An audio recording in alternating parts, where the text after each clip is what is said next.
pourquoi nous piquer, dit-il, entre guillemets, les fonds stockés dans le cadre du fonds de réserve des retraites? Cet argent n'est pas le vôtre. De plus, pourquoi n'y a-t-il pas eu de dotation ces dernières années? Alors, il y a plusieurs choses.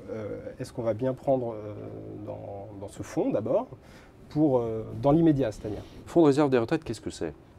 C'est une réserve, un fonds, une réserve, un compte dans lequel il y a 33 milliards d'euros aujourd'hui, pour permettre de passer à un mauvais cap, c'est-à-dire pour permettre d'éviter les déficits dus à une démographie un peu faiblissante, le baby-boom qui devient le papy-boom, tout ça dans les 10 ans qui viennent. Donc un fonds de réserve qui va être amené pour abonder des difficultés qu'on doit avoir dans 10 ou 15 ans. Sauf que ces difficultés, on les a maintenant. On les a maintenant. La crise a fait gagner, si je puis dire, 20 ans au déficit des retraites. Les déficits qu'on devait avoir en pourcentage du PIB dans 2030, nous les avons en 2010.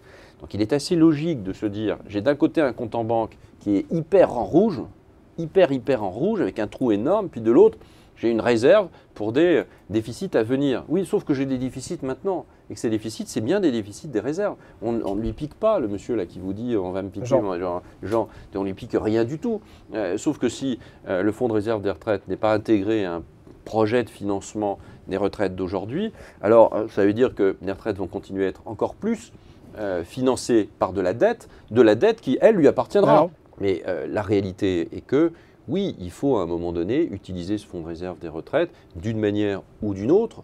Il y a beaucoup de manières de faire, mais d'une manière ou d'une autre, pour aider à passer ce cap très difficile. Il a été fait pour cela. Il a été fait pour cela. Il a été fait pour passer les caps difficiles en termes de retraite. On a de l'avance là-dessus parce que la crise a été extraordinairement forte. Donc il y a 20 ans d'avance. Il est donc tout à fait naturel de se poser ce type de questions.